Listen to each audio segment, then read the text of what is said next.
Salut les amoureux du ballon rond, on commence cette revue de presse en Espagne où le Classico fait encore les gros titres de la presse ibérique et c'est notamment la défaite du Real Madrid qui fait couler beaucoup d'encre car comme le placard marqua ce matin, Madrid explose. Le but refusé à Asensio au Camp Nou multiplie les plaintes et ajoute du grain à moudre dans l'affaire Negreira. Le message se durcit côté madrilène, ils se retrouveront dans 2 semaines en demi-finale de Coupe du Roi. Mais ce qui fait aussi débat côté merengue comme l'indique A sur sa une et dans ses pages intérieures, c'est le cas Benzema. Pour le quotidien madrilène, Benzema c'est 15 buts de moins qu'en 2021-2022. Le 9 ne peut pas attendre donc. Le Classico sans relief de Benzema relance le débat au sein du club sur la nécessité d'un recrutement estival. La saison dernière, il avait marqué 15 buts de plus à ce stade de la saison.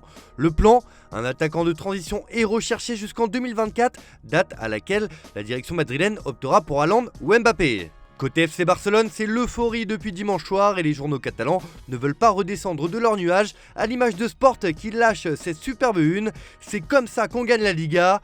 Le quotidien dévoile en 3 points les clés de la saison réussie des Blaugrana en championnat. 1. Le Barça a pris plus de 15 points à Madrid en 5 mois. 2. Xavi a transformé une équipe perdante en une équipe gagnante. 3. Le changement de système et la solidité défensive sont les clés du renouveau Blaugrana. Mundo Deportivo se régale encore de cette fête. Le vestiaire a célébré avec style une victoire contre Madrid qui vaut la moitié d'un titre de champion. La photo immortalise une étape importante. Le Barça n'avait pas gagné 3 classicos d'affilée depuis 2011. Un mot aussi sur le Séville FC où les heures de Jorge Sampaoli sont comptées. Et comme l'indique l'Estadio Deportivo sur sa couverture, les Sévillans ont choisi son remplaçant. Il s'agit de José Luis Mendilibar. Le club andalou compte sur lui pour le sortir de la situation difficile dans laquelle il se trouve en Liga.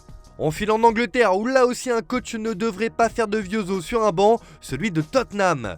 En effet, Antonio Conte est sur la sellette chez les Spurs après son énorme coup de sang ce week-end. Comme l'indique The Daily Telegraph sur sa une, Levy est prêt à se séparer de Conte. L'entraîneur rentre en Italie et le président des Spurs décide de son sort. Mason est le plus susceptible de prendre les rênes de l'équipe jusqu'à la fin de la saison, rapporte le quotidien. Cette nouvelle fait les gros titres outre-Manche où le Daily Mirror indique que Conte va prendre la porte après sa sortie médiatique considérée comme égoïste. Même chose en une du Daily Star qui estime que Conte va passer à la trappe.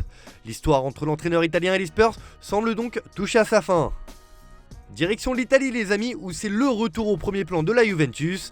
Malgré sa sanction de 15 points retirés, la vieille dame est au rendez-vous pour se battre pour les places européennes en Serie A. Alors pour le Corriere dello Sport, il ne fait aucun doute, il faut compter sur la Juve. La course à la Ligue des Champions, la remontée des Bianconeri redessine les hiérarchies pour la fin de saison, estime le journal transalpin. De son côté, la Gazzetta dello Sport nous annonce que l'avenir d'Adrien Rabiot pourrait finalement s'écrire dans le Piémont, alors que le Français est en fin de contrat à la fin de la saison et est courtisé en Première Ligue. Plan bis pour Rabiot, il peut rester à la Juve si elle accroche la Ligue des Champions et lui offre un super salaire. Un mot sur l'équipe nationale où Roberto Mancini, le sélectionneur de la Squadra Azzurra, a poussé un énorme coup de gueule sur le vivier des talents italiens. Cela fait la une de Tuttosport qui placarde « Pauvre Italie, vous tuez l'équipe nationale ». Lors du rassemblement, Mancini s'en prend au club sans italien, écrit encore le journal. On retourne en Angleterre où les Three Lions connaissent un sacré coup dur avec le forfait de Marcus Rashford pour les qualifications à l'Euro 2024 contre l'Italie jeudi et l'Ukraine dimanche. Comme l'indique le Daily Express sur sa une, Rashford est écarté. Southgate perd son attaquant pour 2 matchs de qualification à l'Euro. Et cela fait aussi les gros titres du Daily Mail qui estime que c'est un coup dur pour l'Angleterre, alors que le Daily Star indique que c'est un atterrissage brutal, avec un petit jeu de mots dans le titre, avec le nom de l'attaquant de Manchester United. Allez, on termine ce tour de la presse en France avec une annonce importante pour l'équipe de France. Ce matin, le journal L'Équipe nous offre une superbe une et cette info déterminante, capitaine Mbappé. Et oui, ça y est, Didier Deschamps a tranché pour le nouveau capitaine des Bleus après la retraite internationale d'Hugo Lloris. Le sélectionneur a choisi Kylian Mbappé comme nouveau capitaine des Bleus. Cela fait aussi la couverture du Figaro Sport qui explique que Deschamps a tranché, Mbappé sera le nouveau capitaine des Bleus. Et cela fait aussi parler dans la presse quotidienne régionale comme dans les pages intérieures de la Provence qui rapporte que le joueur du PSG était en balance avec Antoine Griezmann, mais finalement c'est le Parisien qui a été choisi par Deschamps. Même chose pour le Progrès qui estime pour sa part que le capitanat des Bleus est au centre des débats et va donner le ton pour les années à venir en équipe de France et sous l'ère Deschamps. Voilà, c'est tout pour aujourd'hui, bonne journée à tous, merci de votre fidélité, on se retrouve en fin d'après-midi pour le JT Foot Mercato et vers 11h30 sur Twitch pour débriefer cette revue de presse.